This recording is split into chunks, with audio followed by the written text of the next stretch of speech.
So welcome to today's webinar resident series, Getting the Edge on Removables. It is being presented by Dennis Urban, CDT, Director of Clinical Education. And with that, I get to turn the reins over to our fabulous Adam Dreyfus, Corporate Account Manager, University, Government, and Institutions. Take it away, Adam. Jessica, good morning. Thank you so much for a warm welcome and for your introduction to this amazing course that we're putting on today. As always, I would first like to say good morning to the Greater New York residency, students and faculty, not students, I'm sorry, I do apologize, residents and faculty. Just wanted to first say thank you for all your continued support. DSG NDX really appreciates everything that you do day in and day out. As you have heard me say before, and I will continue to say, we're here for you today, tomorrow, and for the future. I do look forward to seeing all of you in your different clinics over the next few weeks as we wind into the holiday season. I hope all of you are enjoying the start of or you're kind of in the middle of your residency at this point. I really hope that you're getting a wonderful experience. This is the time for you to learn and keep on exploring your preferences and keep on expanding your knowledge base. Please know that DSG NDX, myself, Dennis, Jessica, and the entire team are here to support you in your endeavors. So again, thank you so much for your time and your continued support. And without further ado, I turn it over to the maestro himself, Dennis Urban. Thank you, Jessica. Thank you, Adam. I really appreciate that. And looking forward to this morning's presentation. And thank you, everybody, for joining us this morning. I know it's early. We have a long presentation, but it's going to be cut in two parts here. So today, we're going to talk about getting the edge on removables, and we'll hit on more of the traditional or analog side, and then we'll get into a little bit of digital. And next time, we're going to go full force into digital dentures. So with that, we're going to get started here. And just here we go. Everybody, if you don't know me, my name is Dennis Urban, CDT. I have over 40 years of dental technology experience, and I've traveled around the world visiting dentists, learning from dentists, going to laboratories, teaching, and my passion is removable. So I've seen a lot of removable technology over the years. So this is just a picture of me in Little Italy at the San Gennaro Festival. So I'm a big wine and food guy. So, but anyway, I wanted to add that with removable technology, we've come a long way, and I'm going to talk about that today. So here's the outline of the presentation. We're going to talk about reduction of chair time and adjustments on removables, digital versus analog full denture techniques, case design, milling, and printing techniques. We might not get to all of this today, but it's part two. We'll get more into the milling and printing. Communication with us at the dental laboratory, which is really important. Leveraging digital technology to increase patient loads, and meeting patient expectations in a realistic way. And that's really important. Implant solutions for full arch cases, we'll get to that next time, but we are going to touch on that. Effective communication and support between the laboratory and clinician, and how to achieve predictability resulting in patient acceptance. And that's been a challenge with on removals for a lot of clinicians around the country and around the world. So we're going to talk about that a little more in depth today. So removable technology, this is where we came from. The technology like this, looking back, and we come so far in probably the last 10 years, with materials, and moving forward, we as far as materials go, we have better denture-based acrylics now, denture teeth that look like crowns, and the aesthetics on these teeth are amazing. We talk about hybrid denture technology and overdentures and digital dentures and partial denture materials, and that includes digital technology also. So with those materials and the technologies that have come forth in the last, I would say the last 10 years, it's been amazing. And on a digital side, it's constantly evolving at a fast pace. Adam and I were just speaking about this earlier. It's really evolving quickly. And by the next presentation, I'm going to have some new advancements that we're going to talk about on the digital side. So, stay tuned for that. So, but now we have highly aesthetic teeth and unsurpassed denture-based materials. Look at these dentures. I mean, they don't look like dentures. They look like natural dentition in the mouth here. We can do, denture-based staining. A patient wants a denture that doesn't look like a denture, and they want it to be functional and aesthetic at the same time. And now we can match the existing gingiva on a patient. You send us a picture of the gingiva of the patient, we'll match that. Look at this beautiful denture here. This is with a denture-based stain and PhysioDent's Vita denture teeth. And look how natural that looks. And this is another one that's just adding denture-based stains to mimic that gingiva in the patient, just to make a more realistic experience both for the patient and for the clinician, something that's going to be easier for you and predictable. And we can mimic natural gingiva anatomy on wax try-ins, utilizing artistry and various shaded waxes.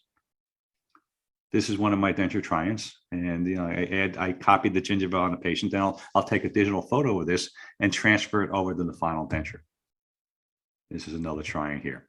And now we can print and mill accurate aesthetic dentures with amazing fit, form, and function. And if you asked me about 2 or 3 years ago about printing a denture, I would probably say I wouldn't want to print a denture. But we've come so far in the last 3 years with printed technology, with denture-based materials. They're amazing. I mean, the strength, as far as the flexural strength and the high impact resistance has been phenomenal. The bond between the denture teeth and the denture base has been great. And most importantly, the fit and function of these have been amazing. And the same on the milling side. So we'll really get into that more in a little while.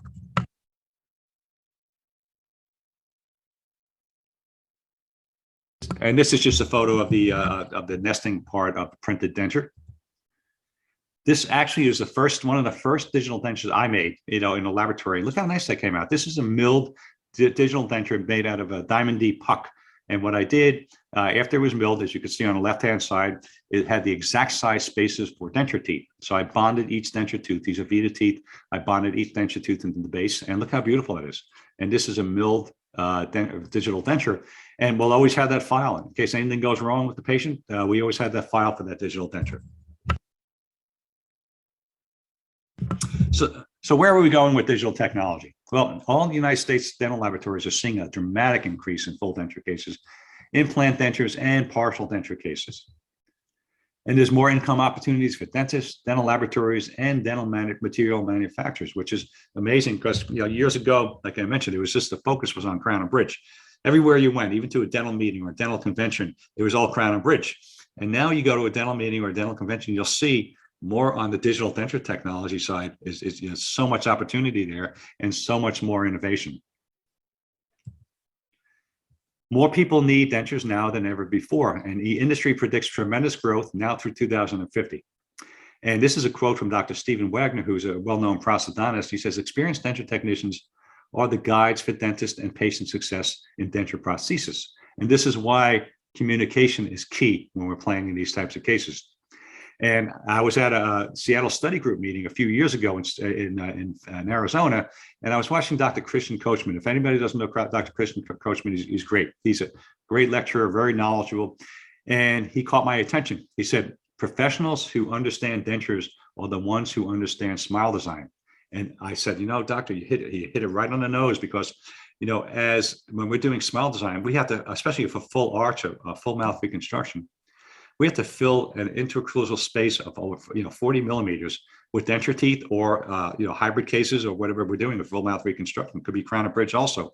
But we really have to understand smile design, the anatomical landmarks, and where we're setting teeth, and how it's going to function correctly with occlusion, different types of occlusal schemes. So when I heard this, I said, man, he hit it right on the head. And this is why we try to get across to a lot of our crown and bridge technicians and ceramics that, it's good to know how to do denture setups before you really get into building up crowns, because then the intraoral space and intraocclusal space that you need to fill and what the guidelines are. So this is a great quote, and I always like to mention it in my presentations. But we have a great challenge. There's a lot of people who aren't accepting digital technology. It's here to stay. And the great challenge is that, we need to know the science behind what we're doing. And that is applying the analog skills. And a lot of people get offended when I say analog skills. I would have to say traditional skills about denture making. So the traditional versus digital is the thing we have to do. We have to move in the right direction, though, with these. We have to be on board with the science behind what we're doing and the correct know-how of how to design cases also. So let's talk a little bit about the digital transformation, the preparedness, production, and profitability in the digital world. And this is important for all of you, who are watching this. This is part of your future if you're going to be doing removables. First of all, you want to build the intelligent digital platform on Digital Dentures, create a more personal and predictable service, because I think many dentists in the past didn't have that predictable outcome on full dentures, and now we have that with digital technology. You're going to reinvent productivity and clinical processes and engage your patients with this new technology. And, we empower our technicians with the latest technology and optimize your operations and transform your digital offerings. So there's a lot out there that you can create to enhance your practice and your careers. But the key is communication on all that we do. Communication is key on any case planning, no matter if it be a simple crown, a denture, an implant case. We have to work together on planning these cases with the proper materials, the proper history of the patient, so we can create a denture that's going to be functional and aesthetic. And we have to look at the past concerns of that denture patient. And we're going to get to that in a minute.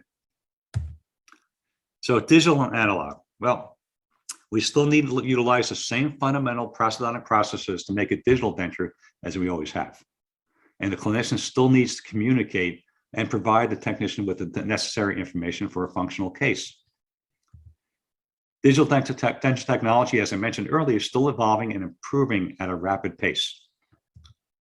And the basic knowledge of prosthodontic principles, including providing accurate impressions, is even more important in the digital world, because many of these skills can be seen on a screen, on a large screen, which we could not otherwise be seen before. We couldn't detect this before. And probably in part 2, I'm going to show this, how we can see all those details. It's amazing. We can see all the defects on an impression, especially when you're scanning an impression, washed impression. We get that at the laboratory, that STL file. We'll bring it up on a big screen, and we can see areas where they're deficient, or if it's a great impression, we're good to go. And then we'll touch on intraoral scanning of fully edentulous cases also. And dentists still need to understand the importance of capturing accurate maxillomandibular records, vertical dimension, and centric relation for these types of cases. And us at the laboratory, we need to continue to analyze ridge relationships and then select the appropriate anterior and posterior teeth, the desired occlusal scheme. Now, a lot of this is done for us with the digital technology software that's out there today. But there are instances where we need to still pick out our denture teeth and continue to analyze those visual relationships. And I love the software aspect of it, because that actually analyzes those ridge relationships for us, which is great. So we're able to study on a big screen these ridge relationships, the occlusal schemes, what type of occlusal scheme we're going to be using, and something that's going to be functional and aesthetic for the patient. Well, let's talk about patient expectations. I just wrote an article, realistic patient expectations with dentures. And if anybody wants that, just email me. I'll get that over to you. I have it in a PDF form. But the dentist should meet the mind of the patient before he or she meets the mouth. I love that saying here. So we're going to talk about that right now. So it all starts with that preclinical interview. We ask the patient, what are your specific concerns or limitations? How long have you been edentulous? How many dentures have you had since your tooth loss? And how did you lose your teeth? When was the last time your dentures were relined? I can't believe the amount of patients out there who get their dentures and never go back to the dentist. And that results in bone atrophy, TMJ problems, non-functional dentures. And so we need to look at these patients on a regular basis. Have you ever considered implants? If a patient's having trouble on a lower dentures, for instance, and with the soreness and moving around, not being able to eat, maybe it's time for a 2-implant overdenture or something like that to get that patient more comfortable. And to continue with the checklist, be looking at those patient complaints, let's see how we can correct them. The history of edentulism, what kind of support they had on their upper and lower denture, how stable are they, and look at that retention level. And also look at the floor of the mouth and tongue and room position, because many times that's not looked at. And many times that the size of the tongue and the floor of the mouth can actually make that denture be uncomfortable and not functional. And it'll trip that denture out of the mouth. So when I'm teaching, dental technicians how to make dentures, I said, always take into consideration the size of the tongue and what kind of room you want, especially on a lower denture. You want that concavity so the tongue can rest in there and be more functional. So there's so many things to take into consideration. So when I hear some things like, oh, I hate dentures, I always have problems with dentures. Well, we have to look at all the aspects of creating a successful denture. And also we have to look at the border extensions. And, it's still important, like I mentioned earlier, on the digital side, centric relation, VDO, phonetics. Make sure those phonetics are correct, that VDO is correct, and that intralocclusal space is filled with correct denture teeth. Denture teeth that we can have with lingual anatomy for better phonetics. And we have to look at the opposing dentition also.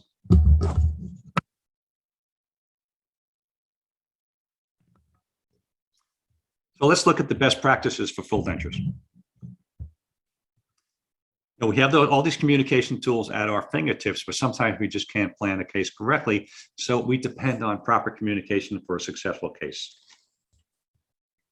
And we can depend on you, the clinician, for your clinical knowledge and training, the assessment of the patient, appropriate treatment planning, detailed information on your RX form or the work authorization form. And Adam and I went to visit a lot of the different centers to talk to you about what to write on a prescription. And we need that information, that detailed information. So as a resident, we really, and even as a clinician and as a dentist, we need information that's going to be correct on the RX form, something that we can follow in a detailed method, even the history of the patient.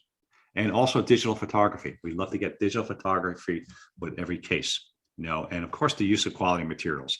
All this combined is going to yield to a good denture, whether it be digital or traditional.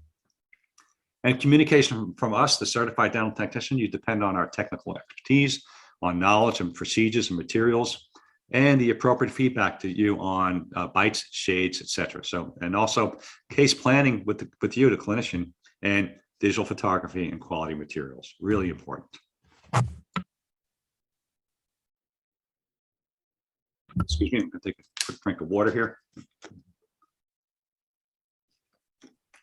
Nothing to get choked up about, Dennis. Nothing. I know, yes. So, I might take a 1-minute break here because I forgot to plug in my my computer here, but I still have about 2 hours of power here. So just wanted to let you know. All righty, so growing essentialism. More than 36 million Americans. I think it's a lot more than that now because this survey was taken a long time ago. They don't have any teeth, and 90% of those dentures are people have dentures, and 90% of denture patients are unhappy with the fit of their dentures. I like this picture on the right. Every time I go to Chicago and I get off the plane at O'Hare, we're driving into the city, I see a sign, "Don't die with your teeth in a glass," and it shows a picture of dentures in a glass. And we don't want patients to put these dentures in their pockets or having them in glass. We want them to function properly with them. So, some of the challenges for you, the clinician: dissatisfied, frustrated patients, difficult to provide a good fitting denture, long turnaround time. Many times you have 2 or 3 types of, try-ins. You have to do adjustments and significant chair time and to see that final denture. And sometimes 3 to 4 appointments just to adjust the denture. So we want to eliminate that type of experience for you and the patient. Problems with full dentures: compromised stability, poor neuromuscular coordination and occlusion, and low tolerance of mucosal tissue for removable acrylic base. And that's why I mentioned before, especially on a lower, on an acrylic base. So it's, that's when we look at a 2 implant overdenture type of case for a lower denture. And the patient's desire for more stability and comfort. And the comfort level of the dentist is compromised due to excessive chair time. So this is why a lot of the feedback we get from a lot of dentists across the country is, it just takes so much time to do a denture, the adjustments and the chair time. You don't need that. You don't have to do that. You have to put up with that. And the goals for the final outcome is, we want to create natural aesthetics, enhance facial appearance, compensate for that lost soft tissue. We want a good fitting denture, and enhance the function with the right occlusal scheme. We'll touch on the occlusal schemes in a little while. And we want to create a denture with longevity, impact resistance, and bacteria resistance. And the reason why I put down bacteria resistance is because that's what we had on the previous materials were printed denture. We had a lot of bacteria on them, a lot of brittleness, and the smell, and it was terrible. And now it's just the opposite. We've come a long way with that type of material, even with the regular denture-based materials. As I lecture, especially when I'm in person, I walk around the room and I go around to the different clinicians and ask about if they know the difference between acrylics or denture teeth. A lot of them don't know. We know because we do this in the lab every day. But you make sure that your laboratory is giving you the correct materials, and we do that at NDX and DSG. We use the best materials, especially on denture teeth and on denture materials. But it's important, especially with on implant cases, with the implant resistance and flexural strain. And we want to eliminate or reduce adjustments on occlusion and sore spots, and that's the goal of our final outcome. Some of the common mistakes: poor treatment planning, distorted final impressions, inaccurate master models. And I think still the #1 phone call we make to doctors in the laboratory is on distorted impressions. So that's still an issue. So we want to have a good, accurate impression, insufficient occlusal records, and the poor choice of materials. We want to use the best materials possible. With that, let's get into the clinical protocol on the traditional removables now. And let's just kind of review. A lot of you know this already, but I feel it's important because we're going to be talking about digital dentures, and this is going to help us when we talk about our digital dentures also. So, clinical protocol for removables: the first visit is that preliminary impression. The second visit is that custom tray impression. And third visit is usually the bite registration or occlusal record. And that fourth visit, we had that tooth setup and a wax try-in. And then that fifth visit as a final insertion. And we can eliminate a visit if a functional impression is taken inside an occlusal rim base plate. And I'll show you that in a minute. And a bite registration is taken at the second visit.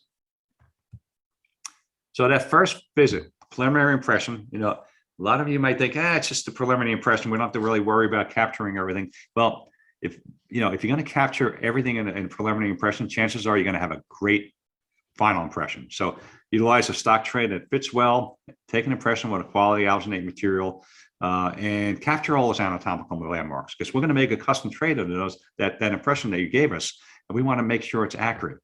So make sure all those anatomical landmarks are captured in that impression. This is a beautiful alginate impression. Use a quality material also. The one that's going to flow correctly and capture the musculature and muscles and all aspects of the anatomical landmarks we need.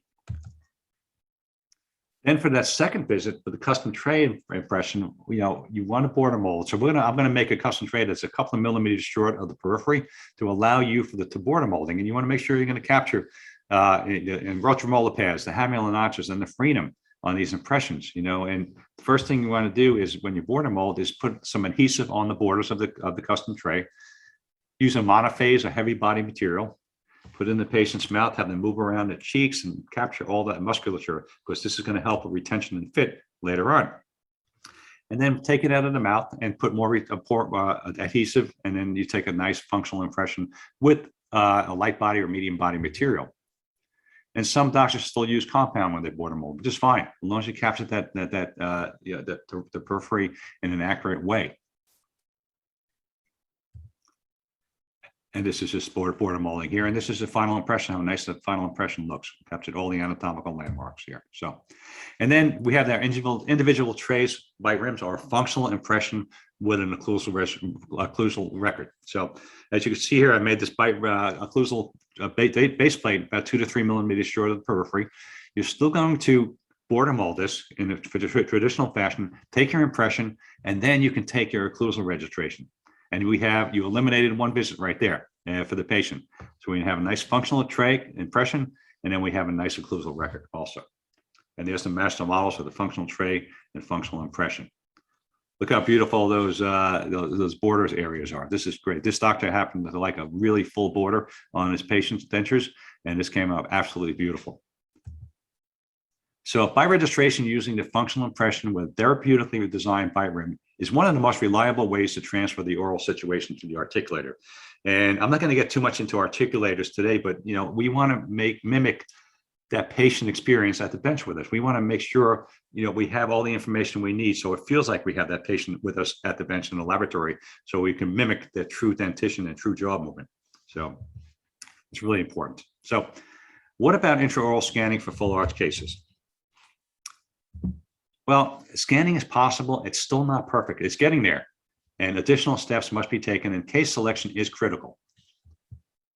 Now, you can use an indelible pencil to help with stitching issues, when scanning a particular arch, and whether you see, there are a few landmarks for reference, but Cases with tissue texture and landmarks will be easier to scan well, and we must make sure to capture all these anatomical landmarks if we're going to send a digital impression for fully edentulous cases. But still, it's still been a challenge.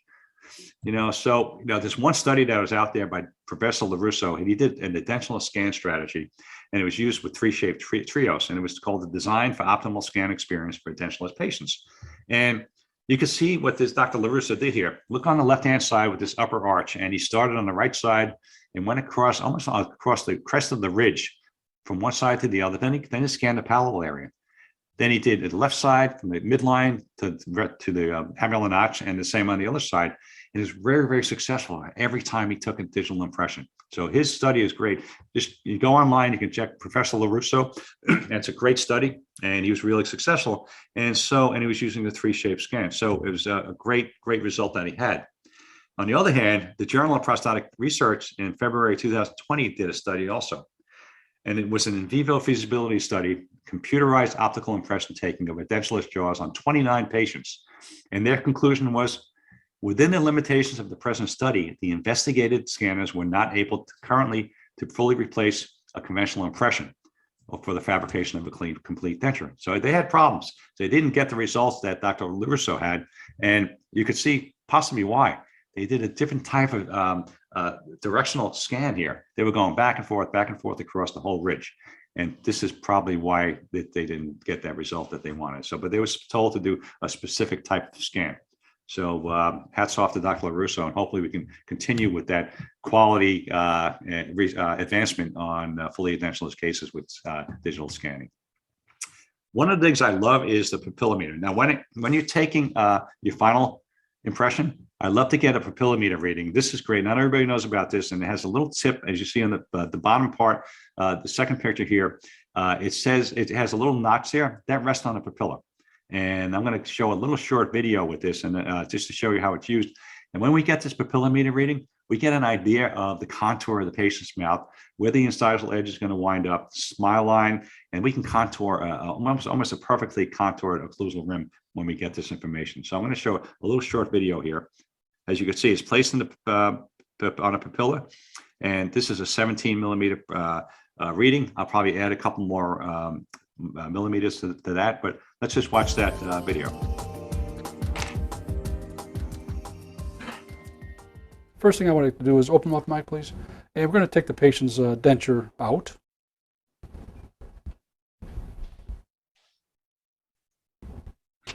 And I'm going to take the meter.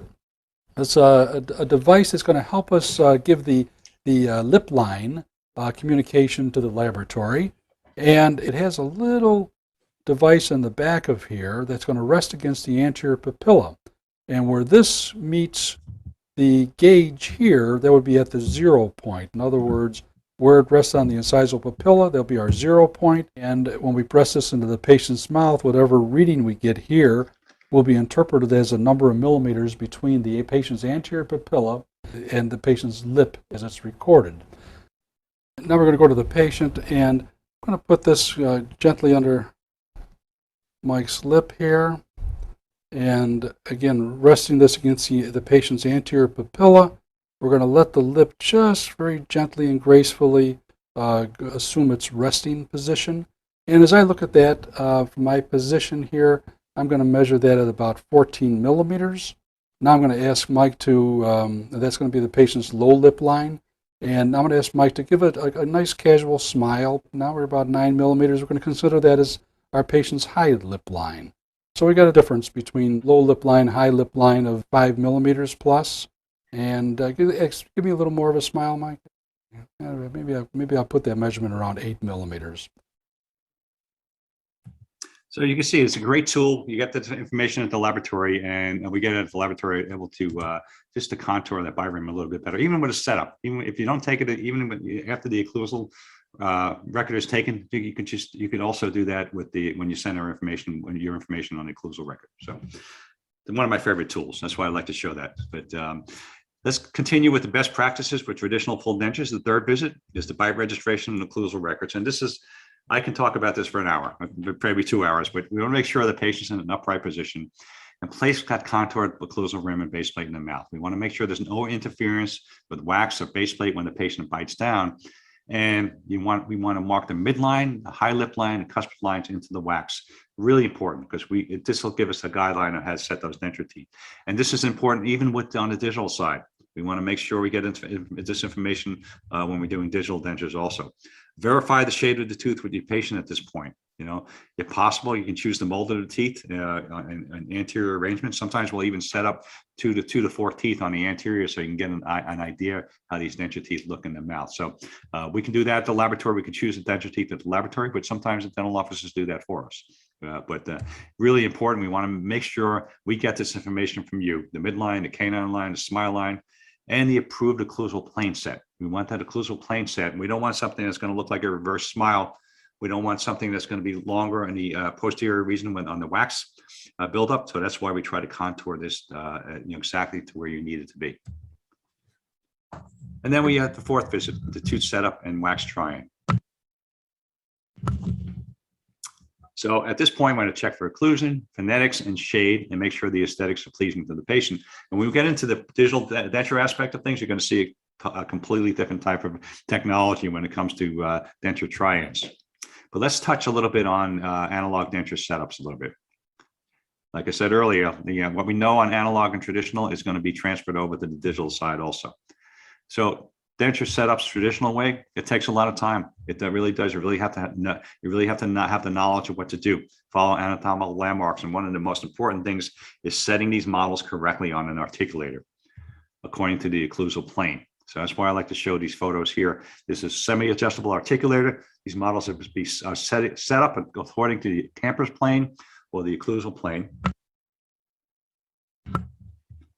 What I do, I put a rubber band on the incisal pin. There's a little notch in the incisal pin. And also on the posterior region, there is also a notch. And that's your camper's plane or your occlusal plane. And look how nicely set up those upper and lower models are set up on the articulator.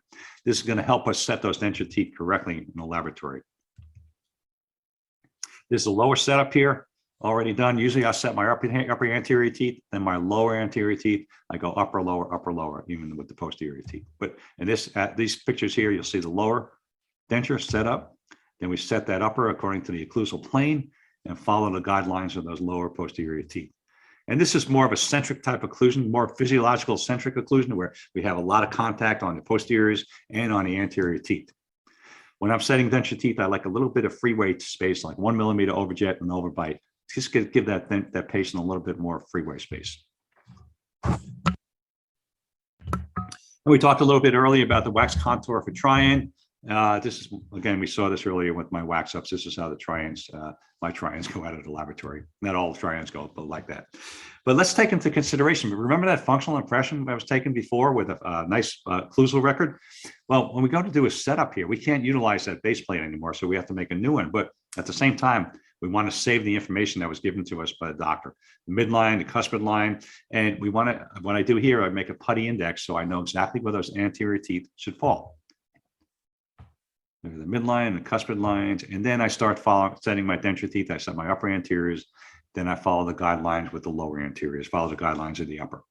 But at least I didn't lose that information. I made a new base plate, everything fits tight, so we're ready to go with the try-in for the patient and set up these denture teeth.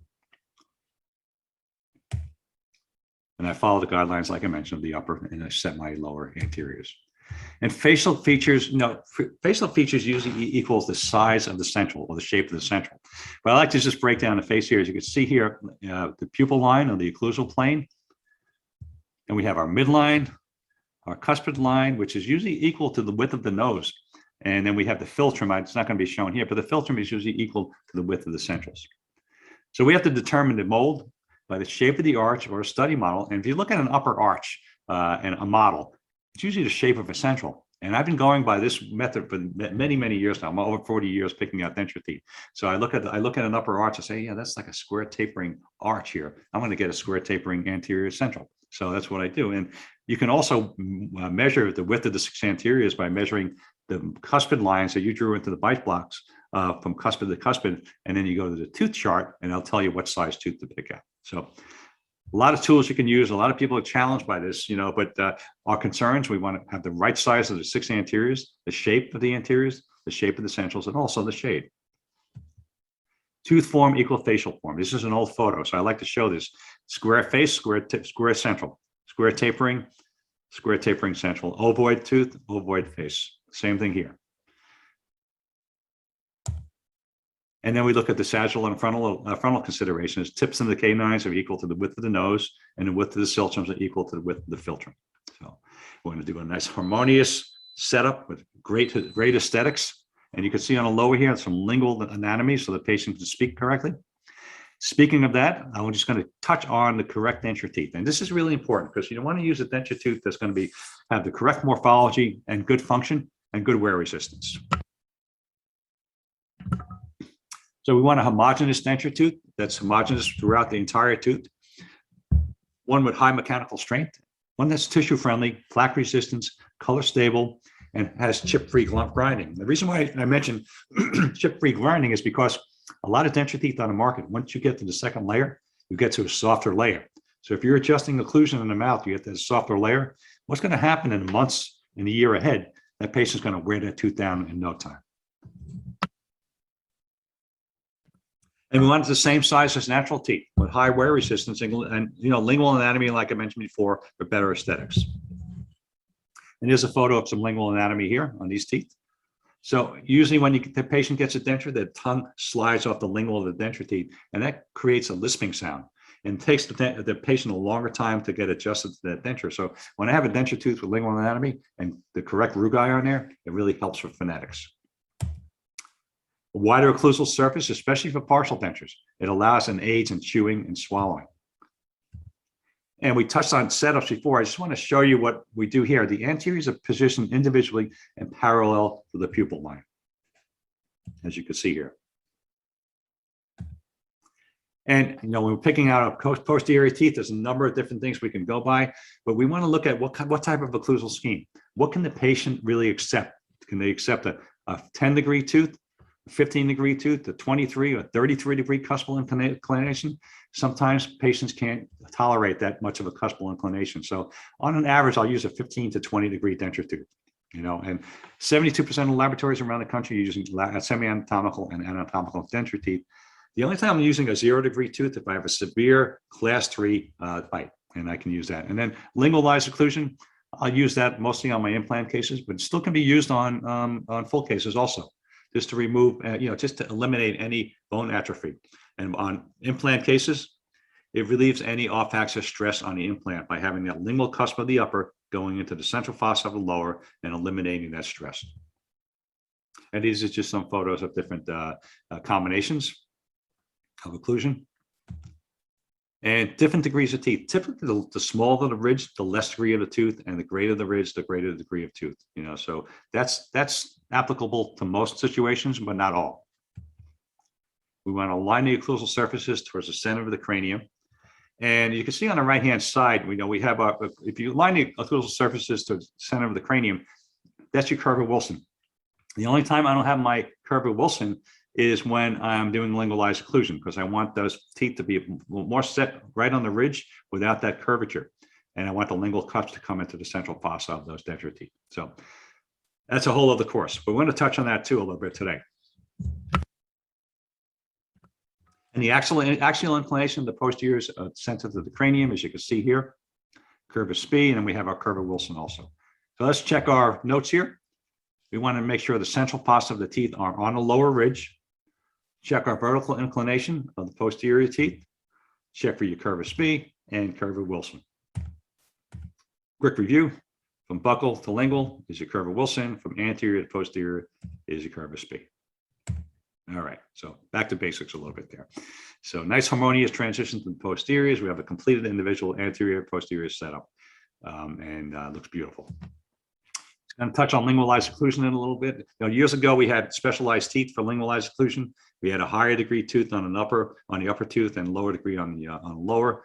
And then we had a lingual cusp going into the central fossa of that lower. Now we have specialized teeth, and it's for full denture patients. It could potentially reduce sore spots and the resorption of mucosa tissue, and also for the implant supported dentures, and it's for the reduction of lateral side to side forces on the implant. And lateral forces could cause the implant to fail.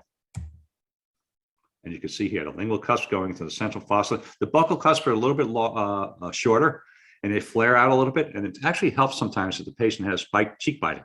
It actually pushes out that cheek a little bit. And then you have your fifth and final visit here. And hopefully you don't have too many adjustments. Check for fit, form, and function. Check for those pressure spots and the equilibrate the occlusion if necessary. And that's pretty much the traditional full denture method here. So we're going to touch on this here, and I'm going to teach you a little bit with this, and then we'll talk about the rest of it on our next session here. But we're going to start today with fabricating a printed denture, and then we'll elaborate more on that in the future in next lesson. Yeah. So fabricating a printed denture. Well, the workflow comparison, you can actually eliminate 2 visits when you're doing a printed denture. You know, the first visit, you're going to take a wash impression in an existing denture if possible, and scan that impression in a bite and send it to us. And on the second visit, we'll give you a printed try-in. And if everything goes well, we can print it. We can print and that final denture for your third visit. So not every time we can do this. Sometimes it's a 4-visit denture, or sometimes a 5-visit denture. So if you could take a wash and an impression in an existing denture, that'd be great. And you take a bite registration if the dentures are in good shape, and that works out well. I'm going to show a little short video here of doing that. This doctor's taking his bite registration, and he's scanning the dentures, upper and lower dentures, and sending us that STL file, and then we can start working on creating that printed try-in, which is great. Look how nice that is.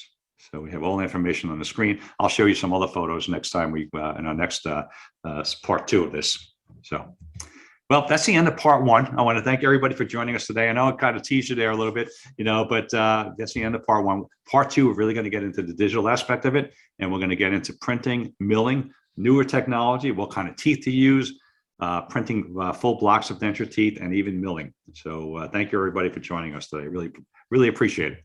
So. Dennis, thank you so much for sharing all of your knowledge. And as I say always, the amount of information you share is unbelievable, and we are always learning from you. So thank you. Thank you. We really hope that all of you took this information in. If you have any questions, please do not hesitate to reach out to Dennis or myself. We will get you the answers. Especially, I will try to help facilitate get you the answers, because by no means am I the expert, but we have him on the line here in Dennis Urban and our network of experts. We would like to thank you all again for your time and your continued support and everything that we do together as a team. So please know that we wish you only the best during this holiday season. Looking forward to seeing you all in December, and I'm looking forward to seeing you all in your clinics in the very near future. Have a wonderful day, everybody. Please stay safe, stay healthy, wash your hands, and have a wonderful day.